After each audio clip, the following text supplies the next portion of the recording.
Hola y bienvenidos a Enigma, el canal de mitos y misterios. Las culturas antiguas consideraban que la existencia no terminaba con la muerte y resulta muy interesante ver cómo contemplaban qué era dicha existencia en el más allá. Los griegos crearon un concepto muy elaborado del lugar para la existencia después de la vida, como veremos en esta ocasión. El inframundo griego o Hades es en este caso a donde se dirigían las almas de los difuntos. Se encontraba en las profundidades más recónditas de la tierra. En la antigua Grecia se creía que al morir, el alma se separaba del cuerpo, aunque manteniendo su misma imagen, y en el inframundo tenían una existencia neutral, vagaban por el reino sin preocupaciones, pero también sin un sentido ni ningún objetivo. El alma de los recién difuntos se dirigía al inframundo más allá de Océano, el río que da la vuelta al mundo, y primeramente se internaba en los campos asfódelos, hasta llegar a las puertas de entrada al Hades, cerca de las cuales rondaban diferentes bestias mitológicas como arpías, gorgonas y quimeras. Estas puertas estaban custodiadas por el Cancerbero, que vigilaba que los vivos no pudieran entrar y que los muertos no pudieran salir. Tras cruzar las puertas, debían atravesar uno de los 5 ríos principales que recorrían la orografía de este reino, el río Aqueronte o río de la aflicción. Para ello, tenían que negociar con el barquero Caronte, que era considerado un ser de aspecto terrorífico, frecuentemente representado vistiendo una larga túnica y de carácter recio e inflexible, pues no podía ser persuadido para que no cumpliera su función. Las almas tenían que pagar a Caronte con un óbolo o moneda para que les llevara en su barca a la orilla opuesta. Por este motivo, los griegos enterraban a sus familiares con una moneda situada bajo la lengua o sobre los párpados. Sin embargo, existían 2 motivos por los que Caronte rehusaba llevar a alguien en su barca. Bien no podían pagar o bien no habían sido debidamente enterrados. En estos casos, las almas se quedarían vagando por los campos asfódelos esperando que los vivos realizaran libaciones en su memoria para poder pagar al barquero o se les enterrara debidamente. Así, los otros 4 ríos de la mitología helena se disponían de la siguiente forma. El río o laguna Estigia, también conocido como río del odio, que hacía las veces de frontera entre el mundo de los vivos y de los muertos, y que circundaba el Hades 9 veces. Se decía también que sus aguas otorgaban el don de la invulnerabilidad. Según la leyenda, fue el río donde se sumergió a Aquiles, a excepción de su talón. El río Leteo o río del olvido, del que se dice que beber de sus aguas borraba absolutamente todos los recuerdos.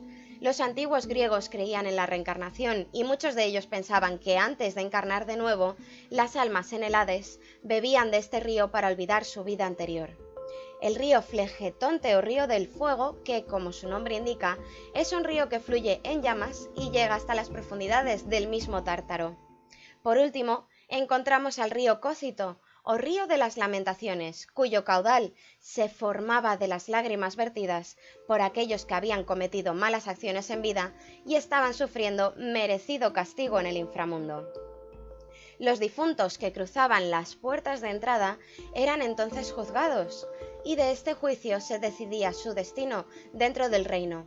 Así que eran guiados normalmente por Hermes ante los 3 jueces encargados, jueces que habían sido en vida reyes de intachable integridad, piedad y equidad.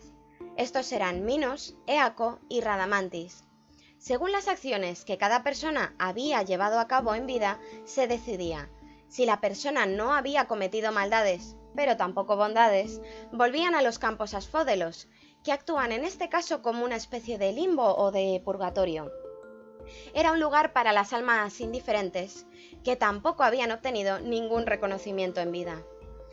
Si la persona había sido eminente o heroica, se determinaba que podía acceder a los campos elíseos, donde se garantizaba una grata existencia, si bien se dice que no dependía este acceso únicamente del comportamiento ético y del reconocimiento de la persona en vida, sino que mayoritariamente dependía de la proximidad y buena relación con los dioses. En teoría, eran héroes y semidioses los que accedían a esta parte del reino de Hades. Las almas que residían en los campos elíseos podían elegir volver a encarnarse y pasar una nueva existencia en el mundo de los vivos, aunque muy pocas decidían hacerlo. Dentro de este mismo Eliseo se encontraban también las Islas de los Bienaventurados, lugar de reposo que garantizaba una existencia perfecta para sus residentes. Pero para poder acceder a estas paradisíacas islas, el alma tenía que haberse encarnado por lo menos 3 veces, y cada una de estas 3 vidas haber sido tan pura como para ganar el acceso al Eliseo las 3 veces. Aquellas almas impías que habían cometido actos malvados en vida eran enviadas al Tártaro para recibir el correspondiente divino castigo. Esta región, que se emplazaba en lo más profundo de la tierra, según Homero, tan por debajo del inframundo como lo está este por debajo de los cielos, era un lugar tenebroso, frío y oscuro que en un inicio fue concebido como prisión para otros seres divinos que representaran un problema para el grupo de dioses que gobernara. Mientras gobernaron los titanes, encerraron a los cíclopes y a los hecatónquiros, seres a los que Zeus liberó para que le ayudaran a derrotar a los mismos titanes en la titanomaquia, y una vez derrotados fueron encerrados en la misma prisión. Más tarde, este lugar se convertiría también en el lugar de destino de las almas que debían ser castigadas. La deidad a cargo de regentar este mundo de los muertos es Hades, uno de los 3 hijos del titán Cronos y la titánide Rea, a su vez hermano de Zeus y de Poseidón. Estos 3 hermanos, después de derrotar a los titanes, se repartieron el mundo dejando los cielos para Zeus, los mares para Poseidón y el inframundo para Hades. Su consorte es Perséfone, a la que raptó y llevó al inframundo para que fuera su esposa.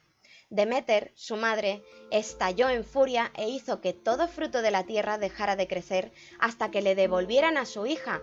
Así que Zeus tuvo que enviar a Hermes para traer de vuelta a la secuestrada al mundo de los vivos. Pero cuando llegó, todos se enteraron de que había comido alimento en el inframundo, y debido a esto quedaba atada al reino. Según dispusieron los dioses, los muertos no podían salir y los vivos no podían entrar, si bien existen varios relatos de héroes y demás personalidades que consiguen en algunos casos entrar y salir con vida del inframundo, como es el caso de Heracles y sus 12 trabajos, el último de los cuales consistía en capturar al Cancerbero, y para ello tuvo que ser iniciado en los misterios eleusinos, un culto a Deméter y Perséfone, para aprender el secreto de cómo poder entrar y salir. Y además de conocer esta información, fue asistido por la diosa Atenea y por el dios Hermes. Otro personaje que consiguió entrar y salir vivo del Hades fue Orfeo, un músico y poeta reconocido por sus capacidades casi divinas para conmover con su música. El mismo día de su boda con Eurídice, ésta muere debido a la mordedura de una serpiente. Sin poder soportar el dolor, hace uso de sus habilidades para abrirse camino por todo el inframundo hasta llegar a narrar su historia ante Hades y Perséfone, a los que logra conmover con su música para que permitieran que Eurídice abandonara el reino de los muertos con la condición de que durante todo el camino hacia el mundo superior no mirara hacia atrás. La pareja marchó, Orfeo guiando el camino y su mujer tras él. Aguantó sin mirar atrás durante todo el largo recorrido pese a que no la oía y no estaba seguro de que le estuviera siguiendo. Al salir del inframundo no se pudo contener y nervioso miró hacia atrás, pero ella todavía no había llegado a salir, por lo que se desvaneció delante de sus ojos. El inframundo griego tiene varias características de gran interés, como que toda existencia después de la muerte se concebía en el mismo lugar, ya fuera para otorgar premio o castigo. El hecho de que creyeran en la reencarnación y la gran importancia que esta sociedad daba al reconocimiento público, ya fuera por actos heroicos o por notabilidad en el saber de cualquier arte o ciencia, tanto que influía en el destino de la posvida. Y es que hay que ver, qué raros eran estos griegos, ¿verdad?